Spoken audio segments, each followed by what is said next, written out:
I'm just really excited about today's guest, and I can barely contain myself because we've spoken with this guest before, and the work that he does is right up our alley. And I'm sure, hopefully, after today, many of you will be rushing out to purchase his newest book. But first, let's check in. School boards are back in session, my friends, and boy, howdy, are they awful. Last night in Peoria Unified School District, hundreds of band, choir, dance, and theater geeks showed up to the school board meeting. The MAGA board members there were attempting to police. They are attempting to police every professional organization and vendor that they do business with. Like if they have DEI at all on their website, they want to sever contracts. They want to literally keep children from getting scholarships or being able to compete in band competitions. I mean, it's bananas over there. But thankfully, it has backfired. And it seems that a beast may be awakening in the West Valley. So we just really need to keep that pressure up. And in 2 weeks, there's going to be another Peoria Unified School District Board meeting where they will discuss a policy titled No Grooming and Child Protection. And it's really as awful as it sounds. It would prohibit complimenting students or giving and receiving gifts to and from students. So if you want your voice to be heard, please sign up to get involved. And hopefully now Lindsay is putting in a link there for your local school board list and how to get in touch with them. But for today we are speaking with Dr. Matthew Boedy. He is a professor of rhetoric at the University of North Georgia. Dr. Boedy has been paying attention and documenting Charlie Kirk and Turning Point USA since 2018, an activity that landed him on Turning Point USA's Professor Watch list. He's also the author of Speaking Evil, Rhetoric and Responsibility to and for Language, and May 1970, as well as, and I had it up, but you know what? I didn't complete my my copy and paste. So Dr. Boedy, can you please tell me the name of your new book? I'm so sorry.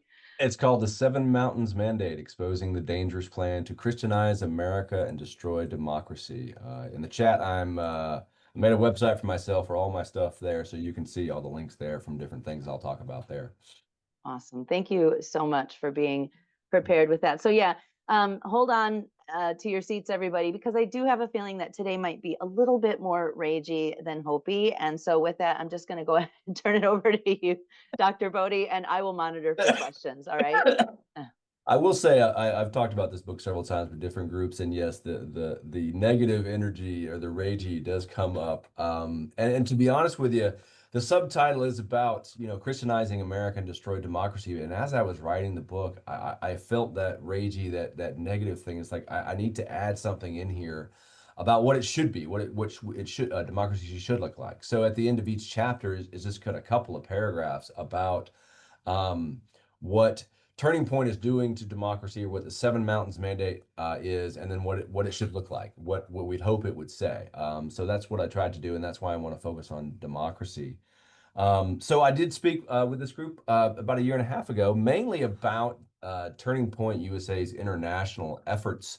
And at that point, to be honest with you, there are two international efforts, Turning Point UK and Turning Point Australia, were kind of iffy and not as strong.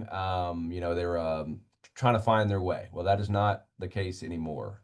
Turning Point UK, I just looked them up and get some updates on them. They've been having or being part of these large, we'll say, gathering protests of immigrants and housing immigrants, and obviously immigrants from outside the UK at different neighborhoods across the UK.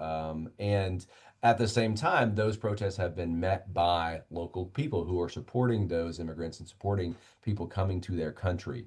And in response to that, Turning Point UK has created what they call a Women's Protection Society, which is kind of an anti-immigrant implication there.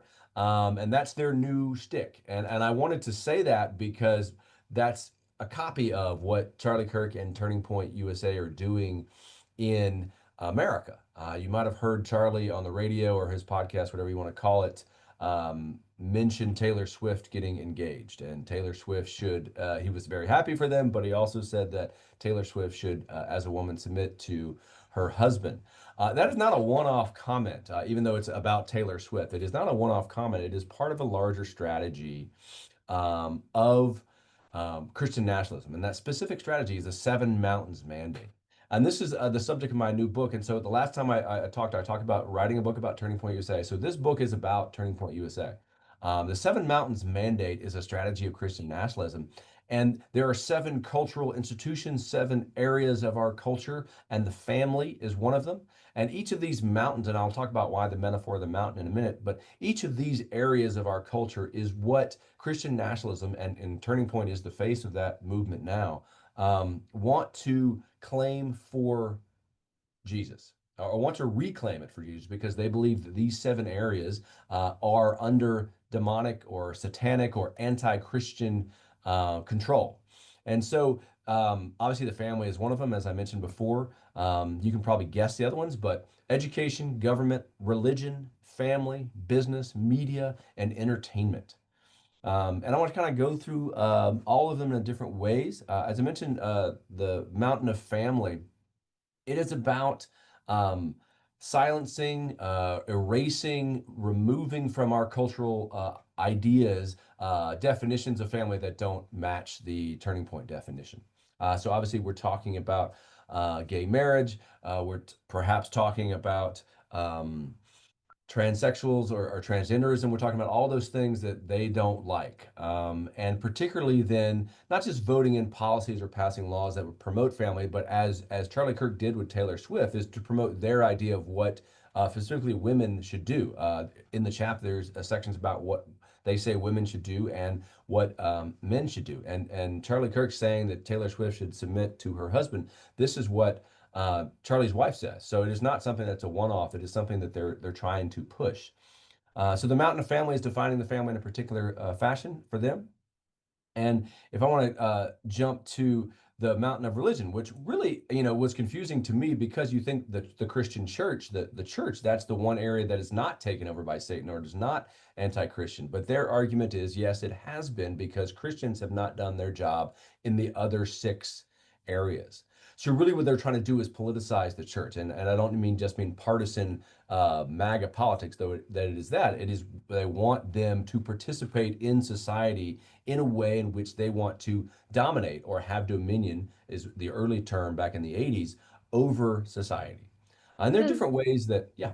does this you know mountain, this particular category of churches, does that include like the otherization of other Christian churches? Because I notice a lot of evangelicals kind of like demonizing or otherizing like LDS. Yeah. Oh, yeah.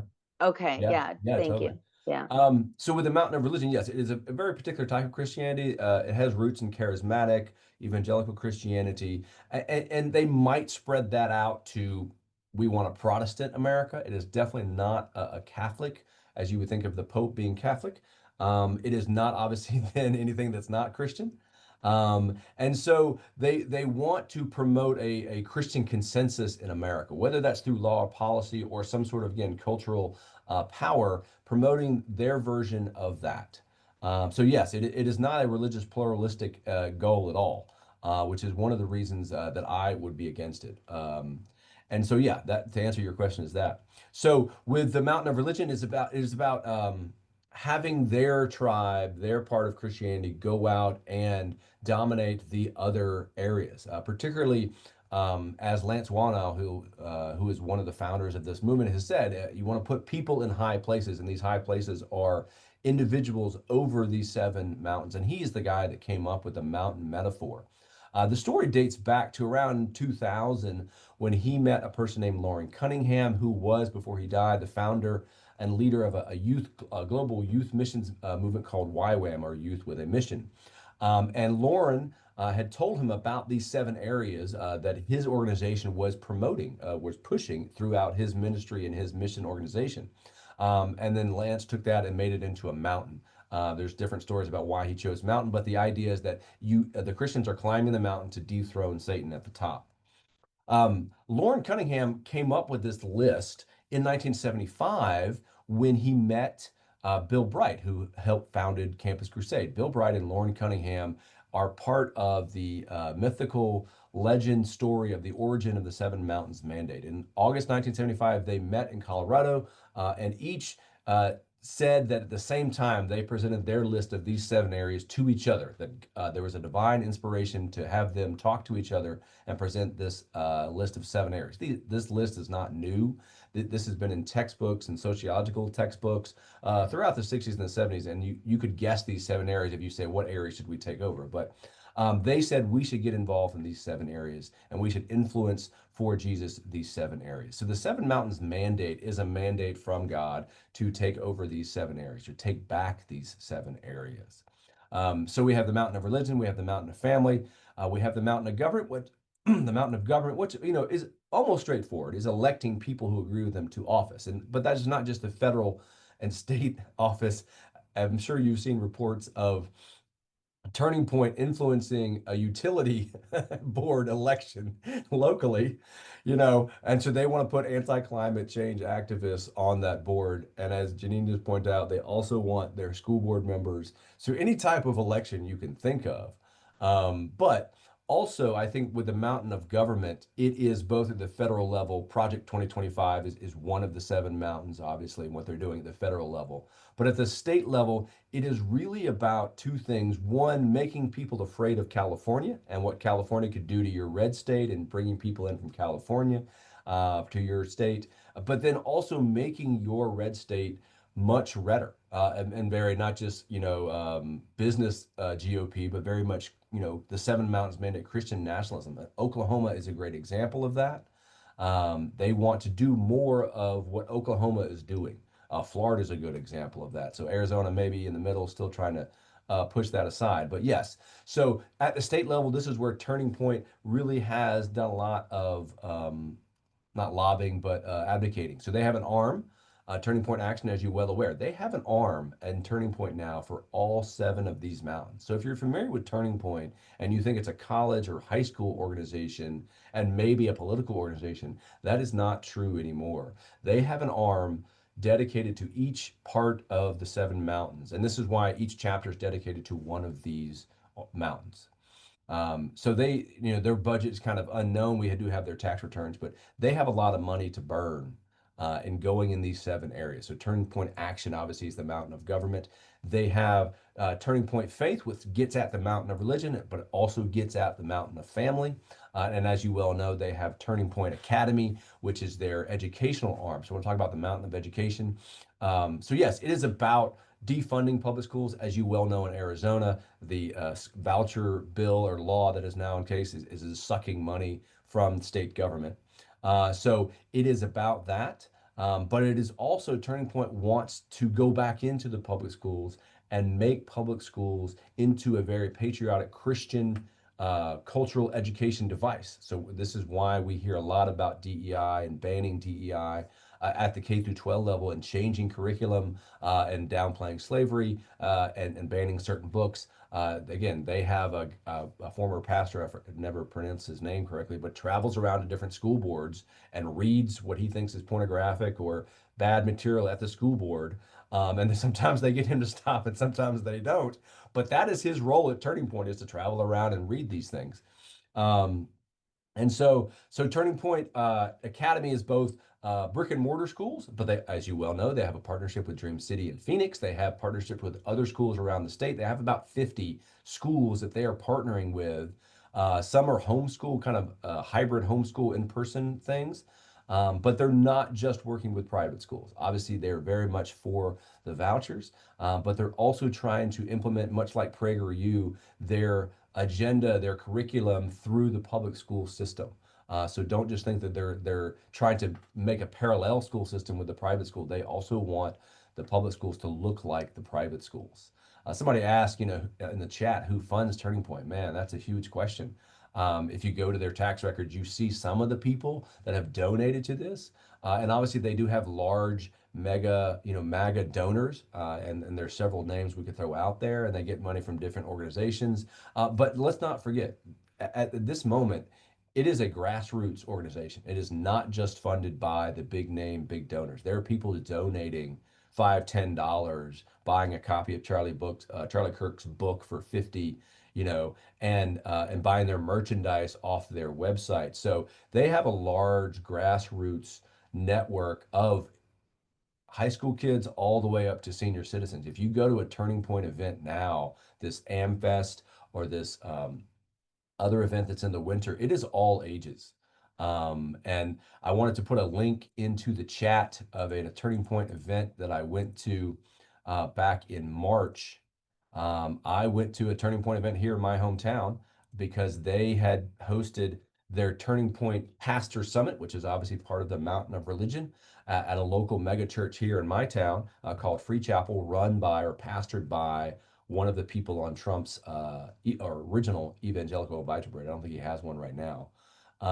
And so you can read the article to what I experienced and what I heard, but I just want to point out that this pastor's summit was for pastors, certainly, and their wives, but it was filled with people of all ages, people who are not necessarily paid by church staff. And there was a 3-day event, and they have all the names you can think of in terms of speaking. And they're really, and they just had another one of these in California. They have two a year, one on the East Coast and one on the West Coast.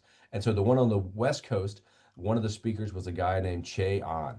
And if you don't recognize that name, he is one of the leaders of a group called the New Apostolic Reformation, if I ever say that correctly, the NAR. And this is a collection of apostles and prophets that have very strong links to the Seven Mountains Mandate.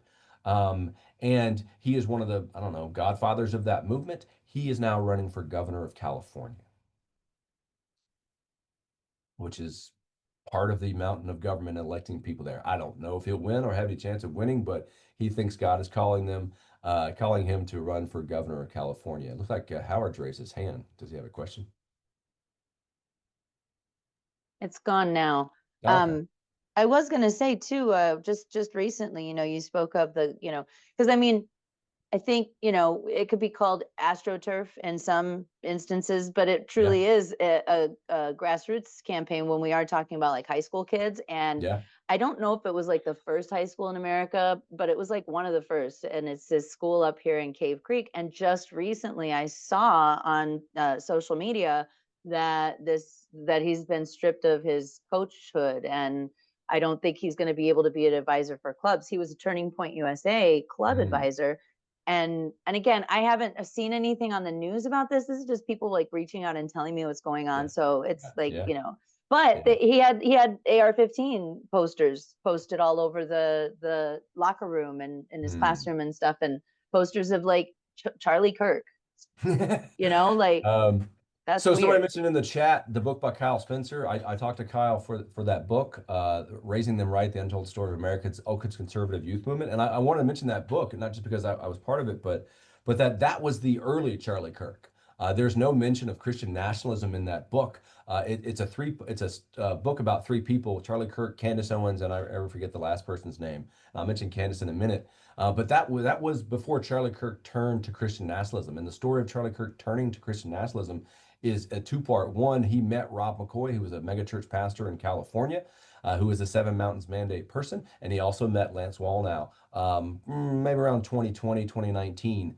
And they convinced him that your organization could move to Christian nationalism and have a much more bigger market share or much more bigger audiences if you would go speak in churches, which he had not normally done before then. And as Charlie has said, during the first early months of COVID in 2020, when college campuses were closed, he couldn't go there. So where did he go? He went to these churches. So the question also came up of what particular Christian denomination is turning toward Turning Point. I think there are two. One, the NAR, the New Apocalyptic Reformation, is charismatic. Charismatic is not really a denomination, but the Calvary Chapel movement, which Rob McCoy is part of, that's a denomination. A lot of Calvary Chapel churches host Charlie Kirk, and a lot of the pastors have been on his show and vice versa.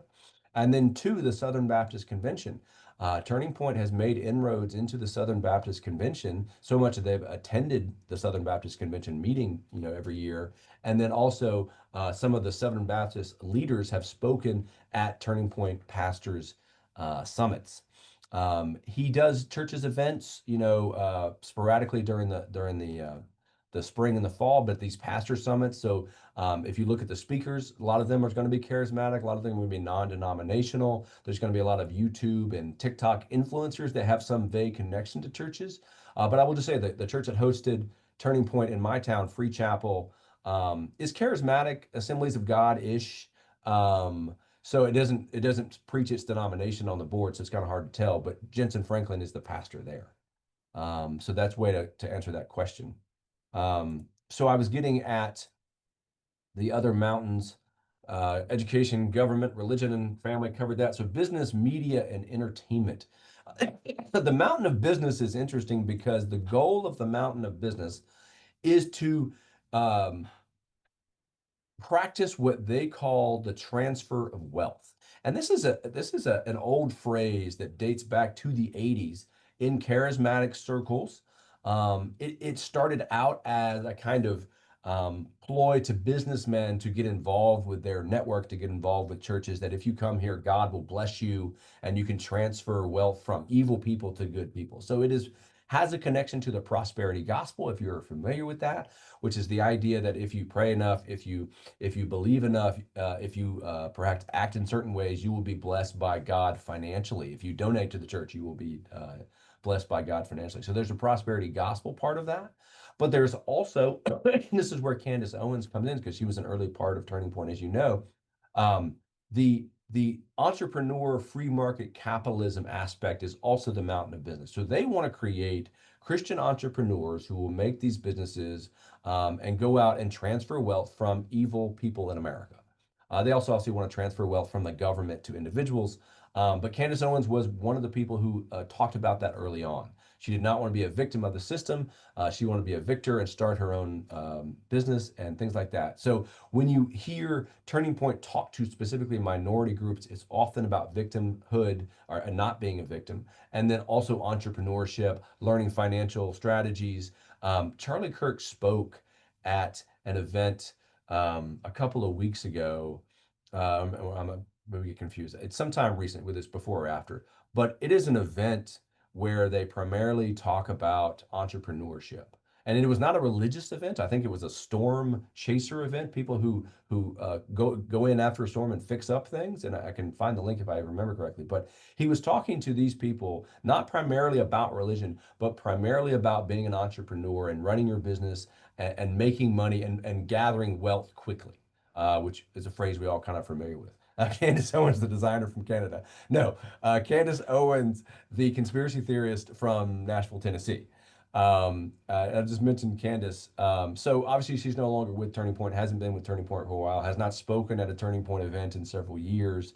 I'm sure has some relationship with Charlie Kirk, but people say she's gone off the deep end. It was pretty deep to begin with, but at the same time, yes, there have been some crazy stuff, and now she's being sued because of one of those crazy things. Um, and I don't know what will happen with that lawsuit, but she seems pretty agitated. I don't say concerned about it, but agitated about it. I don't normally watch her show, but she appears on the feed every now and then. But I did want to mention Candace Owens because Turning Point Australia has been trying to get her to town or get her to Australia for a year now. And there were some issues about the visa and the government letting her in, but that tour is still on. In January, she is supposed to make a tour of Australia and New Zealand sponsored by Turning Point Australia. And I don't know if that will actually happen. The first couple times it didn't happen. Don Jr. tried to go to Australia as well. So that's where she's at with Turning Point. She's being sponsored by Turning Point Australia. And of course, she's married to someone who had some early links to Turning Point UK. So there's still that. But honestly, I don't think we'll see Candace Owens at a Turning Point event, a USA event, anytime soon. So there's that. So the mountain of business is free market capitalism and transfer of wealth using divine intervention. Sometimes this transfer of wealth happens when you believe in God and you believe in that God will help you become a rich person. And there are different ways that happens, but that's the idea behind the mountain of business. The mountain of media is really uh, attacking mainstream media, fake news. We've heard that phrase before. It is also creating not so much a parallel media environment because there's always been Christian media out there. But what Turning Point is doing, they have their own White House correspondent, if you are not aware of that. They also have their own news network called Frontlines, which is sort of their investigative arm. And then they have their version of the Daily Show, well, with Jon Stewart and all those other people. They have a version of that called Turning Point Tonight, which comes on at 10 p.m. on certain networks, and it's hosted by a comedian. So they have this large amount of media arms, one of the seven mountains that they're doing to promote their different agendas.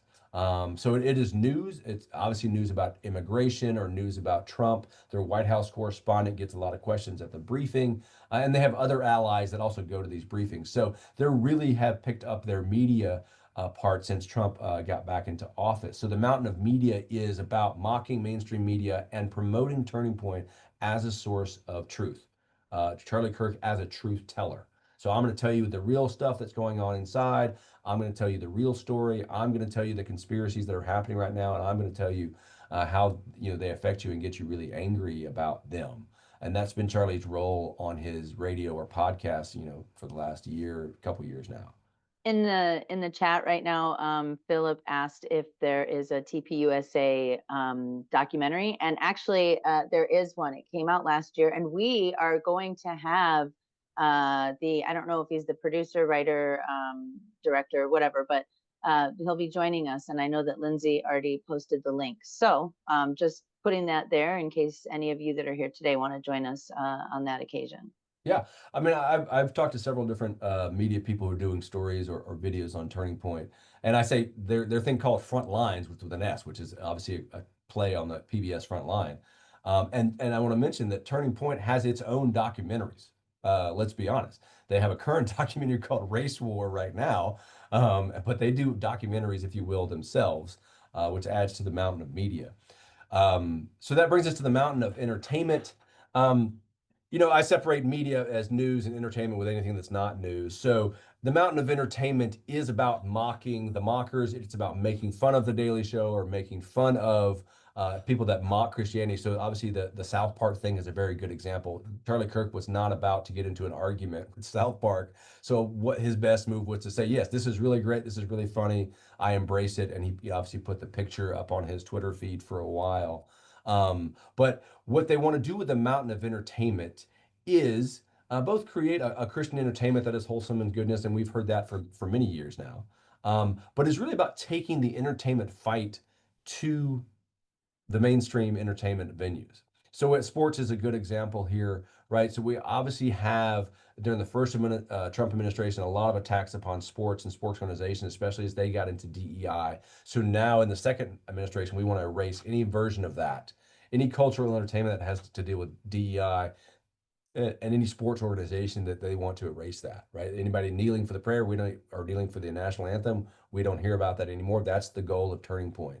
They used to have a sports show, Turning Point. It didn't go very well, but they wanted to promote patriotic sports entertainment that linked to Christianity as a state religion. So being patriotic and being godly for them was the same thing, and they often do that through the entertainment. And the thing about the mountain of entertainment is, you should know about Benny Johnson, obviously a Turning Point staff member, and he is the person who makes memes. So memes become a big part of the entertainment arm. And so making this all this content, again, they have content that you could, any type of platform you can think of, from TikTok to YouTube to these short videos with Charlie Kirk, answering questions on campus. They want to create with all seven of the mountains this Christian consensus. And that's a phrase that some of the early peoples in the Seven Mountain Mandate used. So it is the idea that there's a Christian culture, which does not mean that the majority of the people are Christians, but it means perhaps the Christians run the culture. So when Charlie Kirk says they want to win the culture war, that's what he means. It means all seven of these mountains, they want to have their people, their agenda, their power at the top. So the Seven Mountains Mandate is a way to Christianize America. Project 2025 is the government way, but there are six other areas, and Turning Point is the indispensable organization for the Seven Mountains Mandate. They have put their hundreds of millions of dollars in each of these areas, and they have set themselves up for success. they're going to be around for quite a while. And I would suggest, of course, that whatever you think is going to happen after Trump leaves office, if he does, whatever's going to happen in the post-MAGA world, Turning Point is setting itself up to be the go-to organization for all of these areas. They're not just interested in politics. They're not just interested in education, which have been some of the areas in which Christian conservatives have gotten involved in the last decades.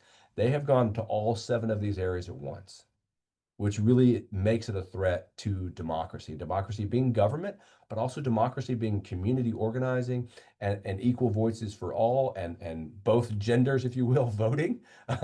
There's some in the Seven Mountains Mandate, Charlie Kirk is not one of them, that would suggest women shouldn't vote. So all 7 of these areas is the threat to democracy, and this is how they plan to Christianize America. All right, let's see. So kind of going along with what I'd asked earlier, Jana has a question. Is the Turning Point organization within the LDS, within the LDS church and members? I would think so. I mean, Mormon churches and Mormons, are unique in the sense that they have a lot of influence in Utah and some other places. Charlie Kirk is going to Utah on his fall campus tour. I would think that there are, but I think that just like the Southern Baptist Convention, there are parts of the Southern Baptist Convention that don't want anything to do with Turning Point and Charlie Kirk, and they sort of forced to. I think that's the same thing. I have no evidence. I think that's the same thing going on with the Mormon Church. They promote and agree with some of the policies, but they don't like how they go about it. That's my sense of that. But that's what I think. So yeah, that's kind of, I had written down a question too, like, um, is there a sect that maybe we would think of as traditionally maybe more conservative and immediately and maybe it's because I live in Arizona, but also because I live in Arizona, I do know a lot of people who either are Mormon or were once Mormon or are, we call them Jack and Jill Mormons if they're not really practicing, but they don't want to let anybody know that they're not practicing. Okay. So like, is there one of these groups that these evangelical, NAR type of people that are standing up to this, a more conservative kind of religious group that is like, no, this isn't cool with us and don't speak for us?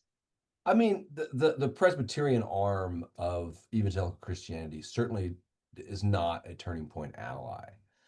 So there are different Presbyterian organizations. My book is being published with a Presbyterian publisher.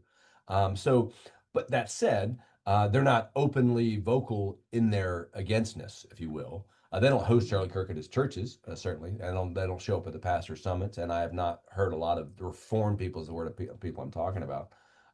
They may have voted for Donald Trump. They may have not voted at all. I don't think they voted for Kamala Harris, just to give an example. But yeah, that group does push back against Christian nationalism. I think there are plenty of Christian groups, whether liberal or progressive or conservative, that don't like Christian nationalism. And obviously, Turning Point being the face of Christian nationalism, they will not get any attention from them.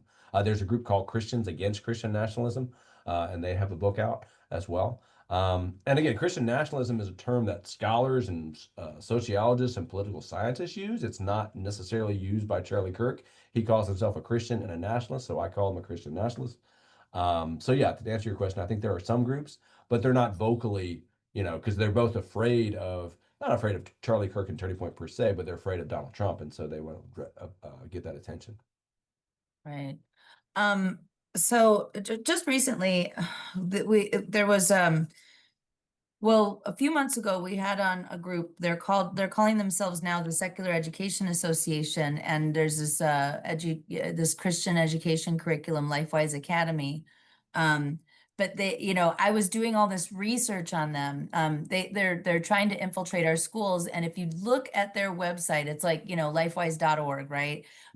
First of all, their bottom line, their annual income their annual budget was like $150,000 in 2019 or 2020.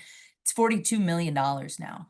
And the way I really recommend, they had, the Secular Education Association has a YouTube channel, and the one on their funding, they did a deep dive on how this organization is funded, and it is just really fascinating. But they are, when you look into where does their curriculum come from as well, it comes from SBC, Wow. and they start in you know, it's just, it's really, it's amazing how calculated it is. And I mean, this organization, I've been with this organization for almost 4 years now, and that organization has been in existence for 5 or 6. Our budget is nowhere near that. Like, it is wild to me. You know, are there people that are looking at the money? I guess is my question. Oh Because yeah, so that brings up a good story. Yeah, there are people looking at the money. So here in Georgia, we recently had a man get arrested for running a Ponzi scheme, alleged Ponzi scheme, and he was the head of a um, First Liberty Fund. I forget the actual name of it, but First Liberty in Georgia was headed by a guy named Brent Frost, and he raised money both from political donations and others, and then spent that money on politics and other things. He was a middleman, if you will, for that. He raised money, but he is a Seven Mountains Mandate person. The church he goes to has. I looked it up and wrote a post about it. Has links to the theology of the Seven Mountains Mandate, and he has no connection that I'm aware of with Turning Point. He might have, but I just want to point out that the very rich people who raise money from other people and go spend that money, they're Seven Mountains people. And so he was raising money from, I mean, the political fallout from this particular person being arrested is amazing because people are sending back their donations that they got from him, both in Georgia and Alabama. And his son is a leader in one of the local GOP parties, and he's having to take questions about that. Like, did you know this was going on? So that's just a small example in Northwest Georgia about the Seven Mountains Mandate and the Mountain of Business, which is primarily what I was talking about. But yes, the money in the Seven Mountains Mandate and Christian nationalism goes beyond Turning Point. Turning Point wants to be a big role in that, but it certainly goes beyond that. it absolutely does. Um, let's see. There's a few comments here in the chat, and so if anybody does have any questions, I'll take a look here and scroll back up. I don't think I saw any. Yeah, the Macron lawsuit with Candace Owens. We talked about the documentary, and that is Friday, September 26th that we'll be speaking with them. Yes, okay, let's see. Oh, is Seven Mountain Mandate related to Opus Dei? That comes from Andrew. Opus Dei being the Catholic, I will say, a Catholic organization, I don't know of any links because Opus Dei is international. But I will say that Turning Point has made inroads with a certain group of Catholics, J.D. Vance being an example of that. I don't know what label we would put on that, what type of Catholicism they are, but it's primarily American.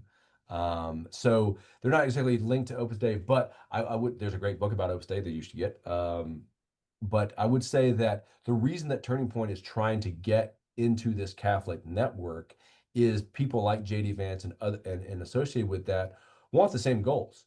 They wouldn't call it Christian nationalism, but they want to implement their, I hate to use the word Catholic, but their vision of America that is primarily a religiously based, nation and government. Some people would call it theocracy. Some people call it theonomy. There's different terms we might use there. But they want the same goal, and this is why Charlie Kirk is friends with J.D. Vance. Right, yeah. That Harrison Butker guy, or whatever his name was, that guy too, the kicker from whatever team. Linda says that she just ordered your book from Changing Hands, which is our local bookstore. She's looking forward to reading it, so that's great. I also mentioned earlier that this week it was our development director's 30th birthday. So if any of you on the chat right now are so moved to give us a $30 donation to help celebrate, I would really appreciate that. Okay, that's my shameless plug.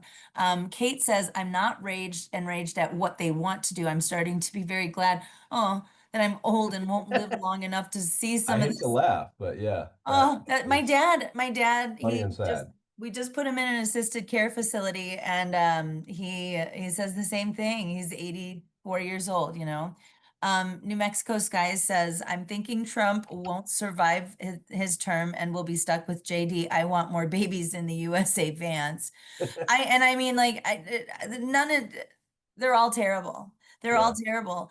And I think for me, one of the hardest things as I walk around and I see what's going on right now. First of all, it's my privilege to feel like I'm seeing it for the first time, right? The corruption and all the nonsense. It's my privilege as a white woman to feel like this despair now, because America's never been great, right? Mhm. But yeah, I the thing that's most disturbing is that some of the dumbest, least qualified, least thoughtful people, without any kind of critical thinking skills or any, like, those are the people that are currently in charge, from our school boards all the way up to the White House. And that's the part that kicks me in the gut. How do you deal with that? It's just turned into a therapy session. No, yeah. I did put a link. I'll answer the Doug Wilson question in a minute, but I put a link in the chat to Kara's books, which is I'm doing a book event on September the 30th. And it's both in person and online. So if you want to hear more from me, and I'm being interviewed by some sort of seminary professor from Atlanta. So it's an interactive thing, but that's something you can sign up for. Does Charlie Kirk and Doug Wilson have a connection? The answer is yes. So, as you know, Doug Wilson is the leader of this Christian nationalism, empire in Idaho. They have everything from schools to churches, things like that, in Moscow, Idaho. He has made inroads to the Southern Baptist Convention as well. Southern Baptist leaders have met with him. Charlie Kirk and Doug Wilson, or Charlie Kirk was on Doug Wilson's podcast back in April. I think they released it in May. And they talked about manhood. They talked about the mountain of family. They don't really mention the seven mountains per se, but that's what they talk about. So yes, they have connections, and they are getting more connected.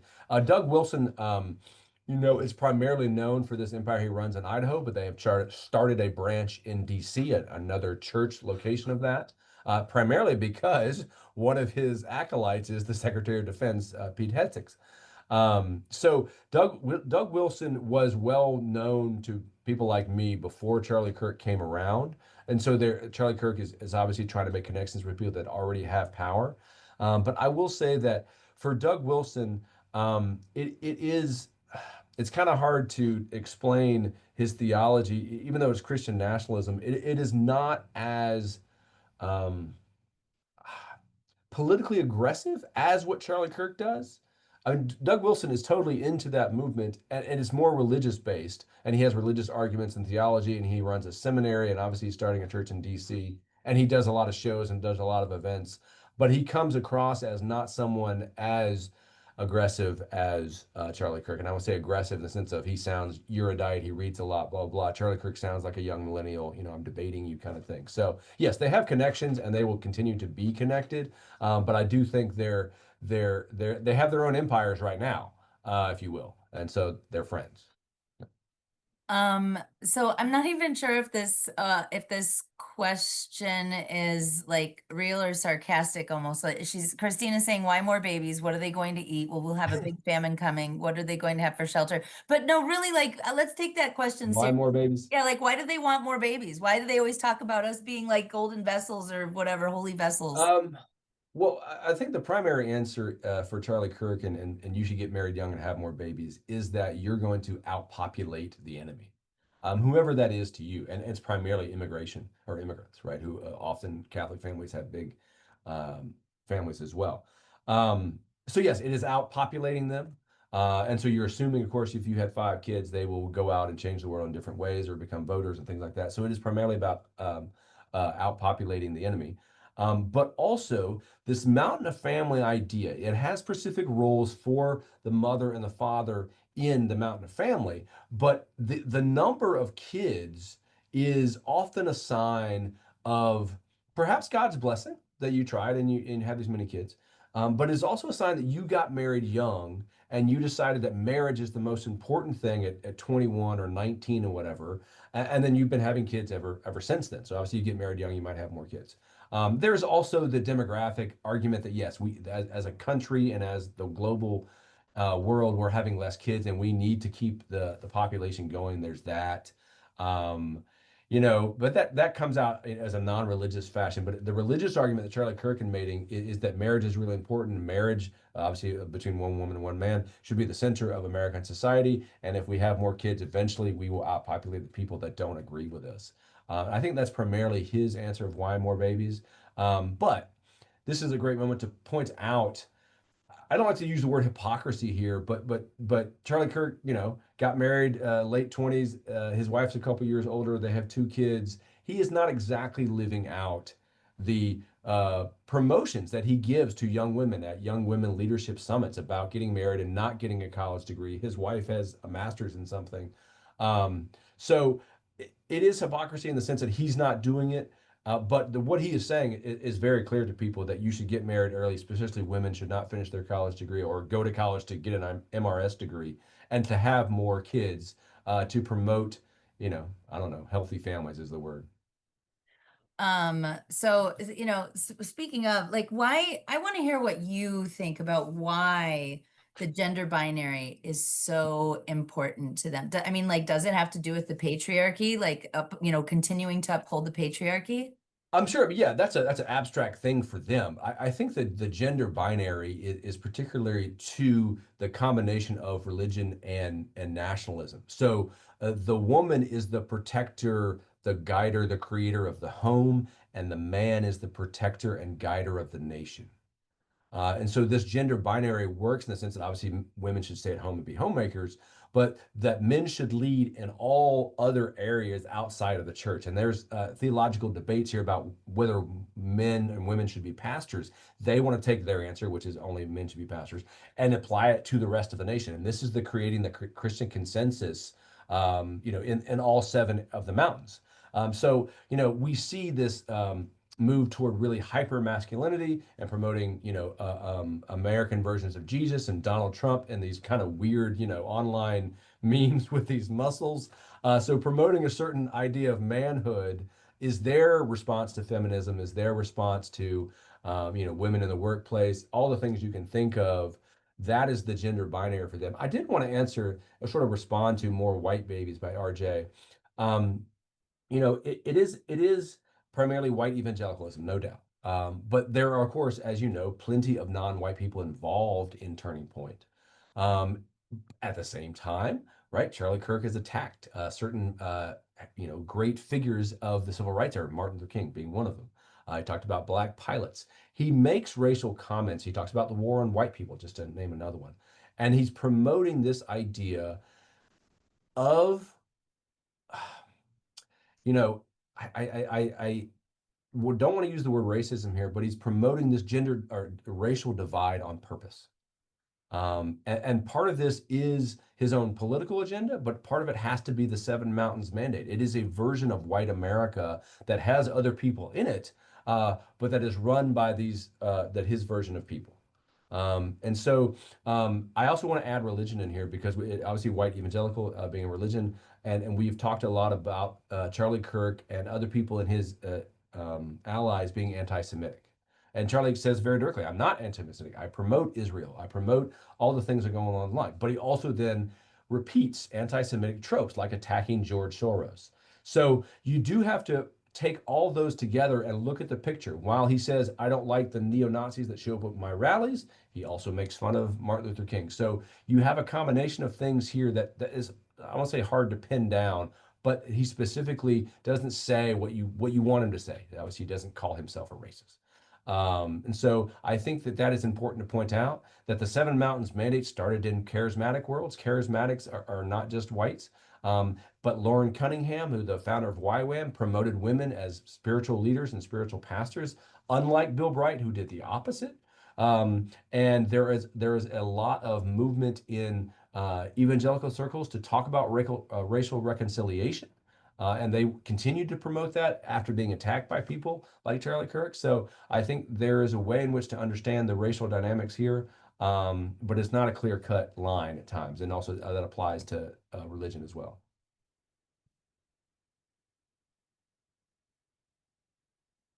Oh, you muted yourself there. Yeah. Sorry.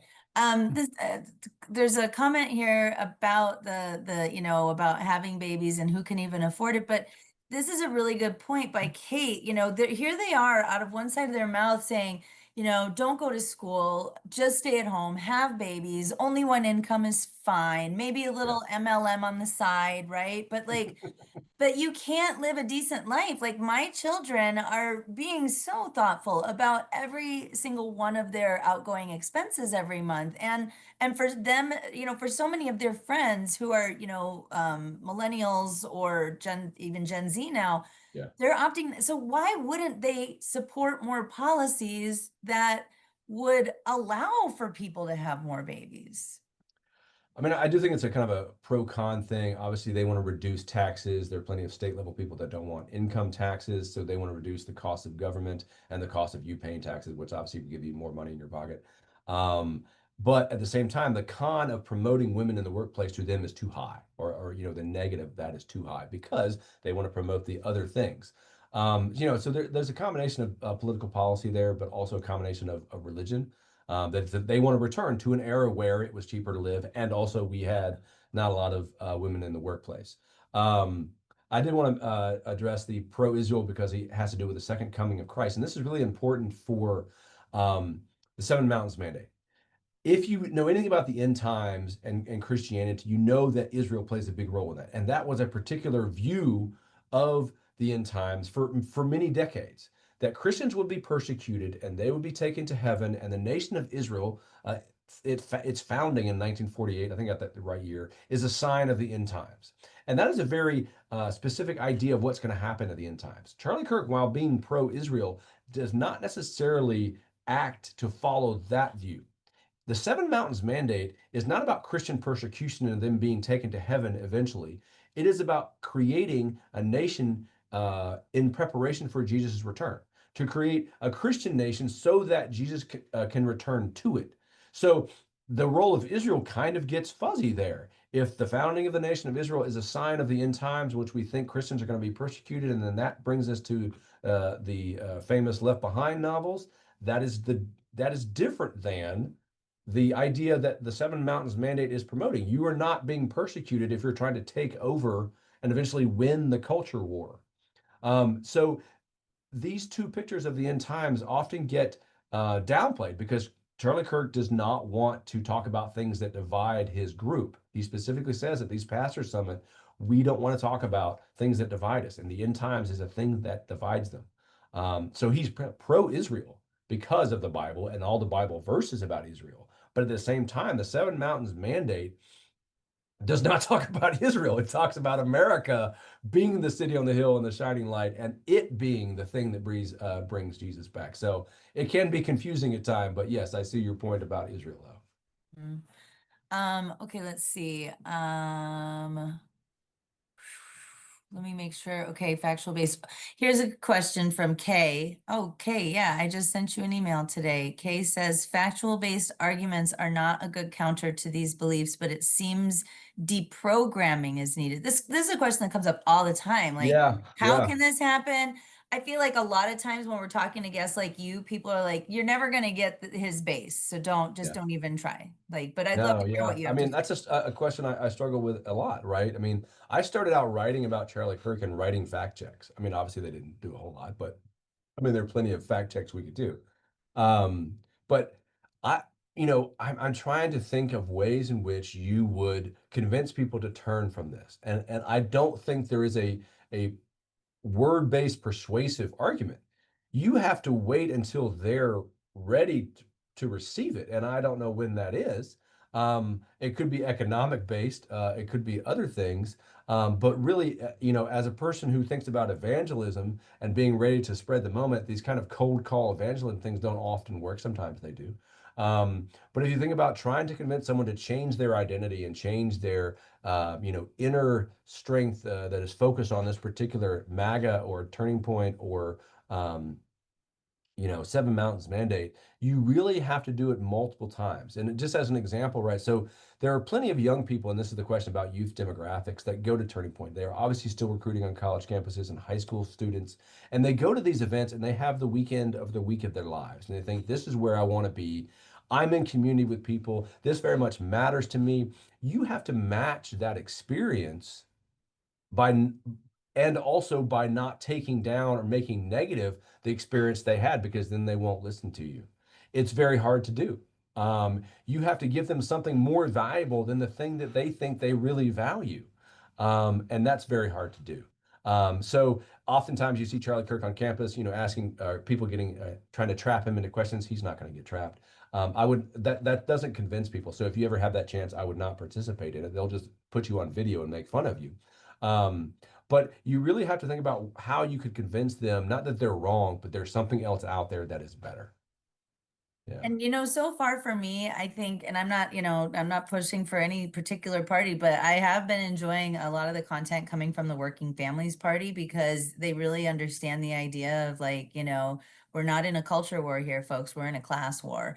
And so Mhm. by just drilling, because everybody can relate to struggling to make ends meet every paycheck, or the Yeah. difficulties of securing childcare or anything, having Yeah. benefits with your health insurance. We're all anchored to our jobs for that kind of stuff. Somebody mentioned the second season of Shiny Happy People in Teen Mania, and there's a reason that a picture of Charlie Kirk appears in the early credits of that show.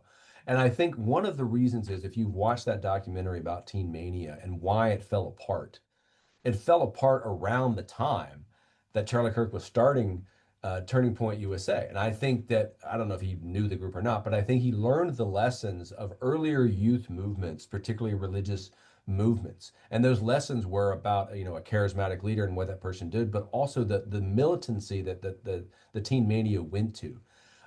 Turning Point definitely is aggressive and one that takes the fight to people, but they do not mention anything about being in the Lord's army. And that's a lot of language that the people in the Seven Mountains Mandate use. And this is Mhm. another reason why Charlie Kirk does not use the phrase Seven Mountains Mandate. I'm saying that, and it's pretty clear that he is.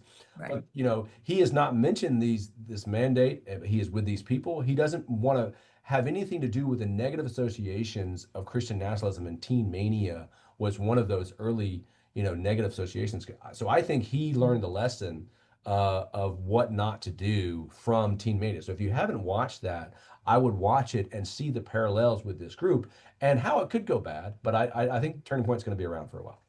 Yeah, I agree with you. And he's a marketing genius, right? Like, I mean, he's got all the channels ready to go. He's got the merch that looks cool, right? Spits out these awful memes, but like, I Yeah. guess, conservatives think they're funny. So John Ainley is here. And by the way, John has a great early morning Tuesday program, Democrats and Coffee, I think is what it's called, for mostly like Scottsdale, North Scottsdale. But anyway, John's asking, is Turning Point USA still focused on the youth demographic, especially students? Your presentation makes it sound like their mission is now much broader Oh than yeah. that. Totally is, yes. Yeah. I mean, the mission statement that he has here has been changed over the years. That they've often taken out limited government and replaced it with winning the culture war, which is not about limited government. If you think about again the mountain of government and them taking back the government from anti-Christian or secular forces, that is not about limited government. That is about empowering a Christian government. Whatever the budget of that government is, whether the size of that government, they want to use government to enforce the other six mountains. So yes, I am directly saying they're no longer just a youth group of high school and college kids. They have again spent in the last, since the first Trump administration, when they've used the Biden administration to raise money, they have raised a lot of money. I think their tax records show they're about 85, $86 million, but that's just Turning Point USA. They have Turning Point Action. Anyway, they have spent all this money in spreading into the seven areas. There is a document that I write about in the book, a prospectus to donors that Charlie Kirk did in 2021, 2022, where he says, these are the seven areas that we're going into. He doesn't call them mountains, but they're exactly the seven areas that I lay out in the book. So yes, it is totally broader now than just what people originally think of it.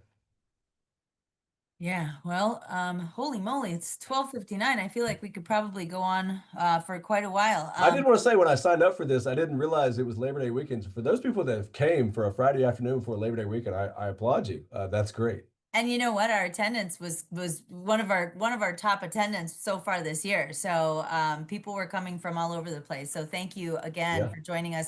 And I always end it on the same note. We're working out our theme for next year, 2026. And, this year was about more building bridges with our, religious allies. Mhm. And 2026, we're kind of trying to look for like, okay, fascism is here, basically, what's next and what can we hope on, right? Because if we look to the future, that's where we find the hope. If we look to Yeah. the past, we're just going to be sad. So Yeah. again, Dr. Boedy, what gives you hope? Man, I would say that since this book coming out, the people that have asked me about this and wanting to know more, not just about what turning point is, but wanting to know how to stop it, and how to address it, how to convince people not to go along with it. I think that is good. I don't necessarily have best answers to all those questions, but people seeing the negative of this and seeing the negative of the Trump administration, the second one, I really think there's a growing movement of those people. Well, I think so too. I mean, again, last night, Peoria broke records at their school board meeting, and the kids were amazing, and their parents were ferocious, and we've been languishing with these really terrible school board members. They had a win that kind of put them in a 2-2-1 situation, 2 pro, 2 anti, and 1 on the fence. And then this last election in 24, it's now a 4-1 board, and the policy, but the point is the people are starting to wake up. They started a parent council now that was kind of defunct because of COVID. Now that group is exploding, and they have active parent members at many of the 34 schools there. So like that is I see what you are talking about here, and I do believe that this second term of his is at least helping to open eyes. I just hope that it's not too late for those eyes to be opened. That's all. Yeah. Yeah. Well, with that, everybody, I hope that you have a wonderful weekend. And again, thank you, Dr. Boedy, so much. Be sure to run right out and pre-order his book. And I hope that you have a great weekend too, Dr. Boedy. All right. Thanks for having me. Thanks, everybody. Take care. Bye-bye.